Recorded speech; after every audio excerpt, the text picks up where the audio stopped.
So just a quick overview of the demonstration is this is a life claims example where a beneficiary has called into the call center and has let somebody know that let the call center representative know that there has been a death of a policyholder.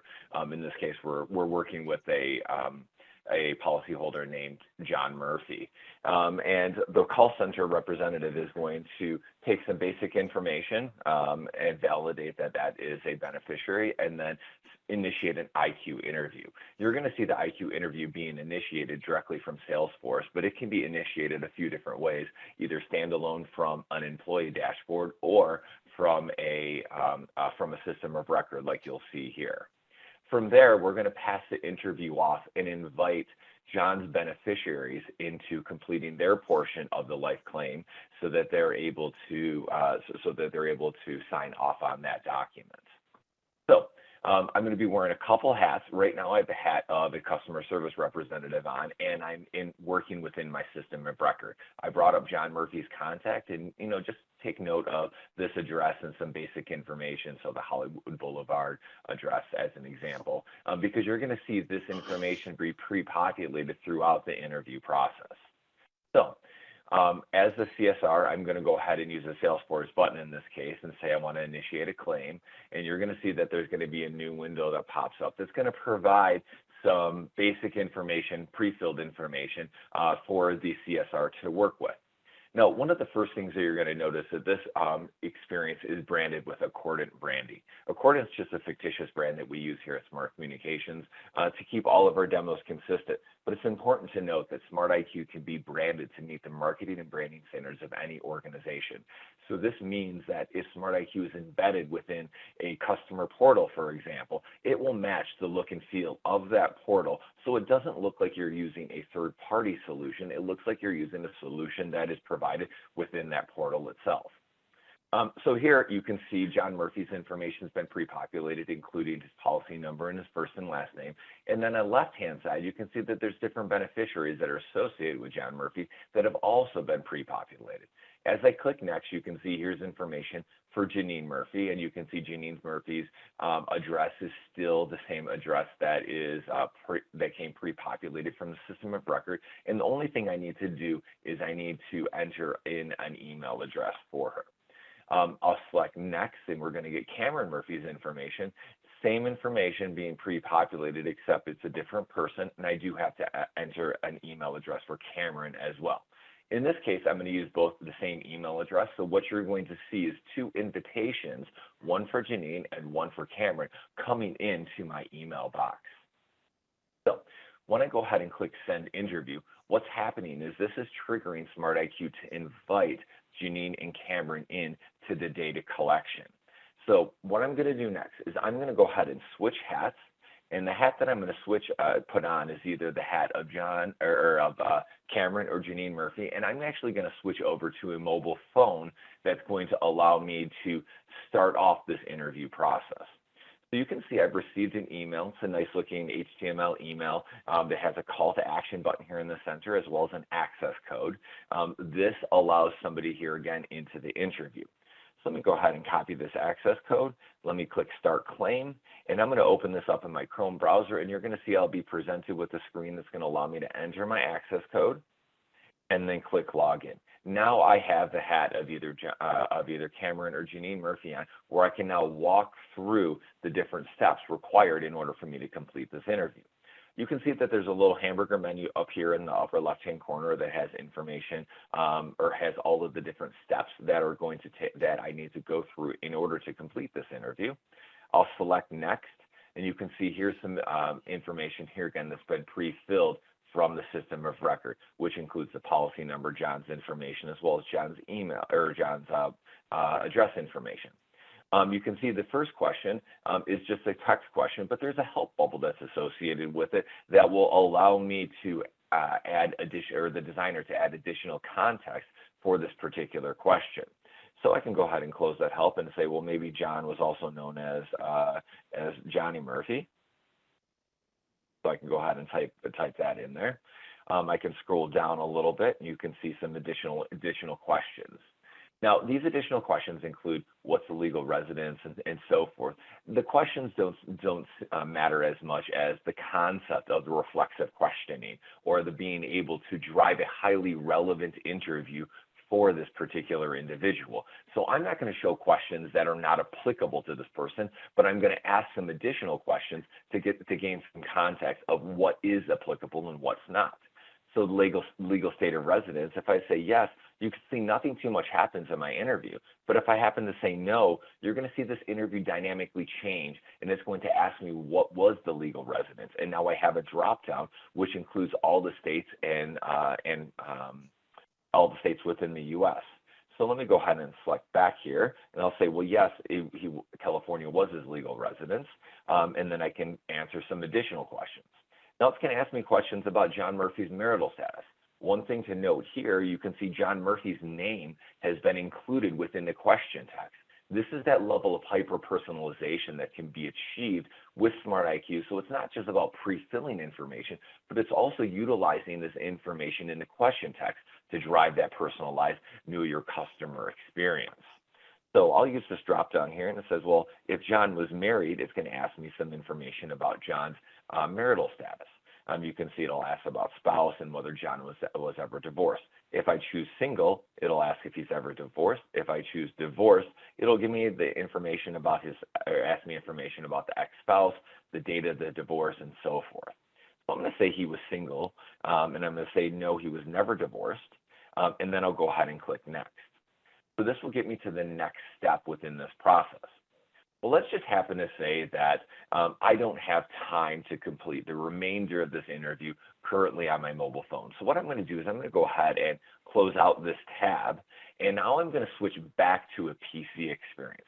So I'm going to keep the same hat on, but the difference between this, the difference between the previous experience and this is I'm going to be working from my email here, where now I'm going to go ahead and copy the same access code. I'm going to click the Start Claim button. You're going to see I'll be presented with that same login screen, and I can log in, and now I'm going to resume the last place in which I stopped. So Save and Resume is automatically built into Smart IQ, so your end users or your client's end users are able to start an interview on any device and resume it on another device exactly from where they last left off. And if you just wanted to see, if I'll just click back here real quick, and this is what the user experience in this case would look like in a PC experience. You're going to notice that, you'll probably notice that the address block, as an example, was restacked on top of each other for a mobile experience, and it's because Smart IQ is mobile responsive, so we can readjust the interview and how it's displayed based off of the size or width of the device. Go ahead and click next to get us back to the original screen. It'll ask me about John's death certificate.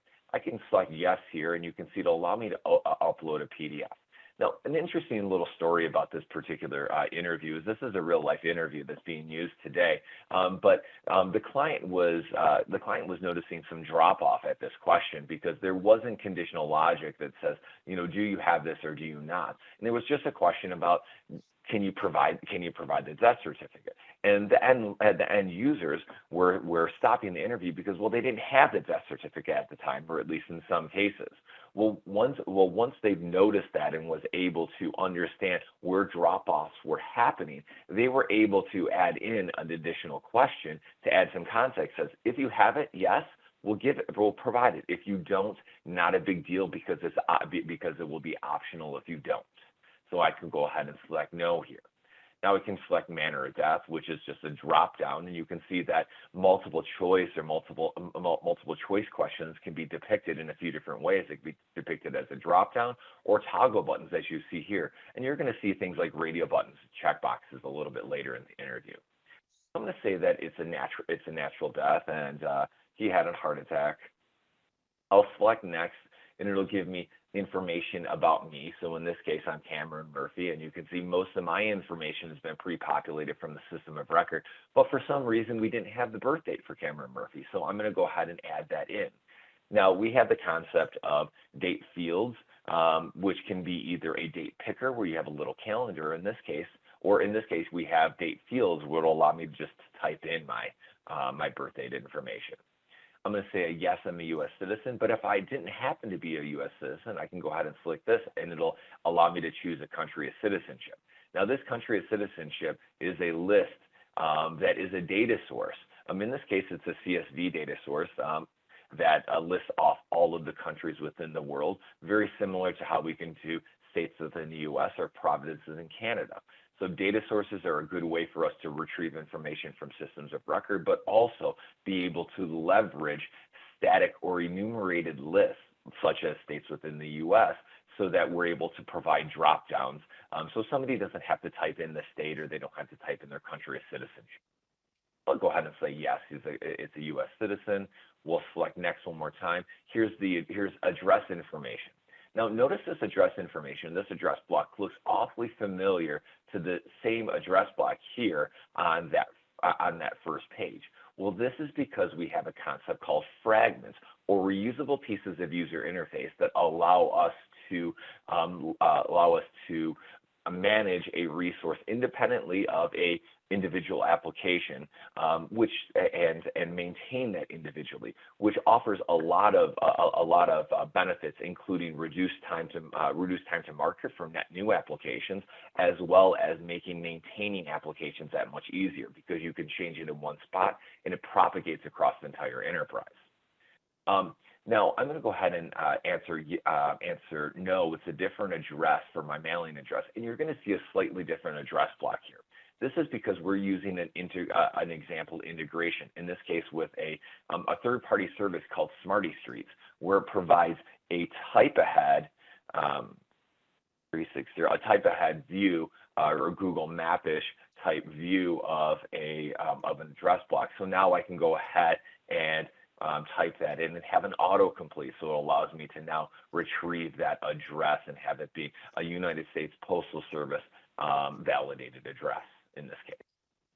So two different ways, just an example, two different ways to collect address information, but an example of us reaching out to a third-party solution to help enhance the data that SmartIQ is collecting.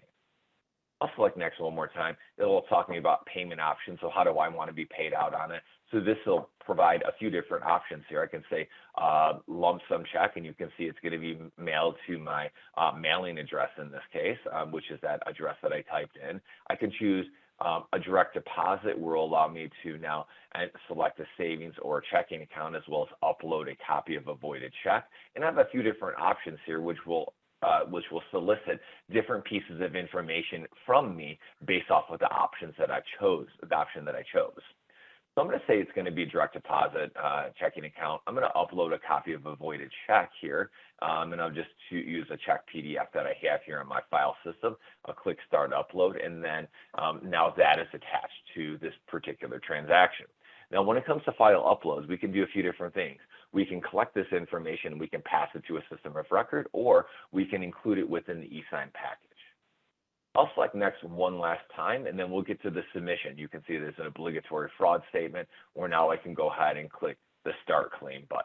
Now, when I click the Start Claim button here, you're going to see that the data is going to be merged with the document, and then I'm going to be redirected to a OneSpan signing session, where now I'll be able to view all of the information that's been collected throughout the interview in context with the PDF that needs to be signed as the artifact that ultimately gets persisted downstream within your enterprise content management solution.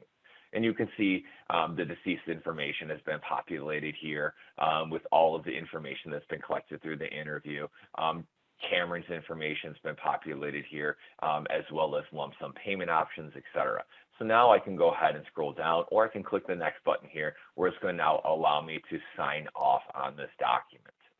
Now, when I click confirm, you can see it's going to confirm the signing of this document, but I also can review the voided check that was included as part of the upload as well.